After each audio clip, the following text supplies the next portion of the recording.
Salut, tranquille. Aujourd'hui, nouvel épisode sur les erreurs que j'ai pu faire par le passé dans mes entraînements en street workout. Aujourd'hui, on va voir pourquoi c'est primordial de noter ces entraînements. Quand je me suis réellement intéressé au street, j'avais des objectifs long terme. Je savais que je voulais la planche, le one arm handstand, le front lever.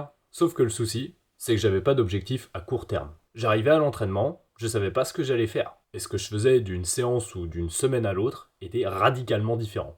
Déjà, le premier point, c'est que tu dois avoir un objectif dans ta séance. Ça peut être un nombre de répétitions, un temps sous tension ou un temps de repos à battre. Certains aimeront le définir clairement. À la dernière séance, j'ai fait 3 planches press, aujourd'hui j'en fais 4. Ou encore, j'ai pris 3 minutes de temps de repos, aujourd'hui j'essaye de faire la même performance avec 2 minutes 30.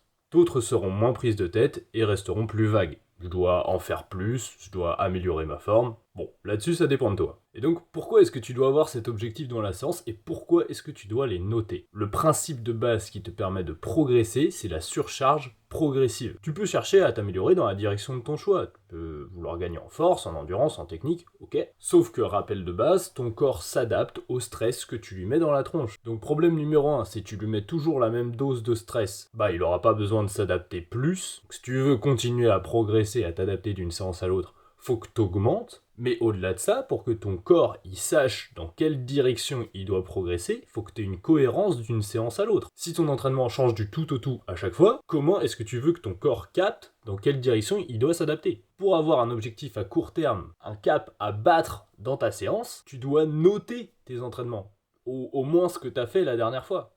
Ne pas noter ces entraînements, ça mène donc à 2 problèmes. 1. Tu sais pas ce que tu dois battre dans ta séance. 2. Tu fais potentiellement pas du tout le même entraînement d'une séance à l'autre. Conclusion, tu sais pas si tu progresses et si ce que tu fais est réellement effectif. Or, c'est primordial pour toi de savoir ce qui fonctionne sur ton corps, ce qui fonctionne pas, ce qui a fonctionné par le passé, ce qui fonctionne plus maintenant, parce que si tu ne sais pas ça, il va t'arriver la même chose qu'à moi, c'est-à-dire pendant plus de 1 ou 2 ans, tu vas stagner en fait.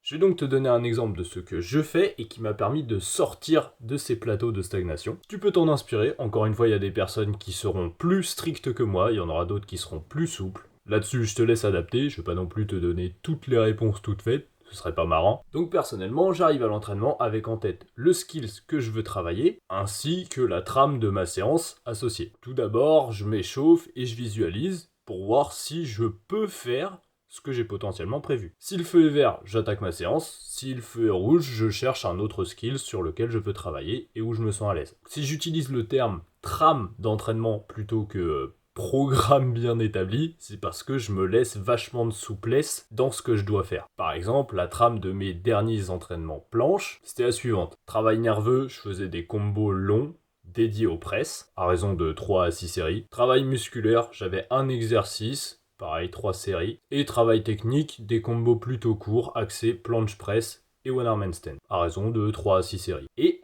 basta. Donc tu vois, j'ai simplement une fourchette à respecter, j'en fais plus ou moins selon mes capacités physiques du moment. Et si même après avoir commencé l'entraînement, je me rends compte au bout d'une ou 2 séries que ça va pas le faire et que j'arriverai pas à tomber dans cette fourchette, j'arrête l'entraînement pour aujourd'hui. Quand on est en recherche de performance, c'est souvent beaucoup mieux de pas faire d'entraînement que de faire un entraînement complètement pourrave. Donc autant arrêter les frais le plus tôt possible. Bon, maintenant que je t'ai expliqué ma trame, tu te rends compte que c'est quand même super simpliste. Pas de temps de repos, pas de nombre de répétitions précis, pas de combinaison clairement définie à l'avance. Mais comme je fais quand même plus ou moins la même chose d'une séance à l'autre, ça me permet d'avoir un repère. Je peux comparer l'évolution de mes perfs et mon corps sait dans quelle direction évoluer. À la fin de chaque série ou en fin de séance, je note mes perfs. Comme ce qui m'importe le plus en ce moment, c'est d'augmenter mon max, c'est ça que je note en priorité. Donc je mets séance du jour, planche. En dessous, travail nerveux. Travail nerveux, j'explique tous les combos longs que j'ai fait. Je vais pas dans les gros détails, hein. Si ma séance elle est orientée sur les presses, j'écris juste le nombre de presses que j'ai réussi à faire, ou les éventuelles transitions, flag to planche si j'ai rajouté des push-ups. Souvent je détaille un peu plus la première et les autres moins. Ensuite je note le travail musculaire et le travail technique. Pareil, j'écris le nombre de reps que j'ai réussi à faire et le nombre de séries. Si toi de ton côté tu veux noter l'assistance élastique, s'il y a lieu, les temps de repos, l'agrès sur lequel tu réalises le mouvement, libre à toi de le faire. Moi je te dis, j'ai pas envie de me prendre la tête à écrire des gros pavés pour chacun de mes entraînements. Je note ça juste pour avoir les valeurs numériques en tête, mais en soi je me souviens de ce que j'ai fait. T'apprécies la valeur que je partage dans mes vidéos? Alors imagine un petit peu ce que je te partage en contenu payant. Mon but, c'est de transmettre à mes élèves la logique de l'entraînement. Après m'avoir eu en coaching, ils n'ont plus besoin de personne, ils sont parfaitement autonomes. Je propose une formule au mois, au début on s'appelle 1 heure, on fixe ensemble tes objectifs, ton profil, puis je te construis un programme, tu m'envoies des vidéos à chacun de tes entraînements, et moi je te fais des retours et je modifie ton programme en fonction. Pour plus d'informations sur le sujet, tu m'envoies un message sur Insta.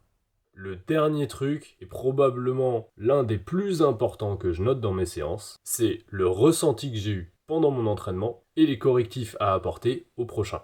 J'ai senti que j'étais super à l'aise sur tel ou tel mouvement, j'avais de la force, j'étais explosif ou j'étais pas endurant, j'arrivais pas à me concentrer, j'avais du mal sur tel ou tel détail technique, va falloir que je corrige à la prochaine séance, ou j'ai une petite gêne qui s'est déclarée. Si tu notes tous ces détails-là, et que tu as noté toutes tes séances précédentes aussi, tu vas pouvoir déduire pourquoi telle ou telle gêne est apparue, ou pourquoi tu te sens tant en forme aujourd'hui. Si tu veux pousser le délire encore plus loin, tu peux rentrer dans le contexte de aujourd'hui j'ai une grosse journée, beaucoup de taf, etc. Ou c'était relativement tranquille. Tout ça dans le but d'apprendre à connaître ton corps et comment il réagit face aux différents stress qu'il subit. Voilà, c'est tout pour aujourd'hui. J'espère que cette vidéo t'a été utile et que maintenant t'écriras tes entraînements. Peut-être que tu les écrivais déjà. Dis-moi tout ça dans les commentaires. Et tu peux aussi me suggérer un sujet à aborder pour une prochaine vidéo. Like, abonne, partage, c'est ça qui me motive à refaire du contenu, à te proposer toujours plus de valeur, des exemples concrets, des choses qui te servent direct dans tes entraînements. À la prochaine, entraîne-toi bien, note tes entraînements, récupère bien. C'était Moulax.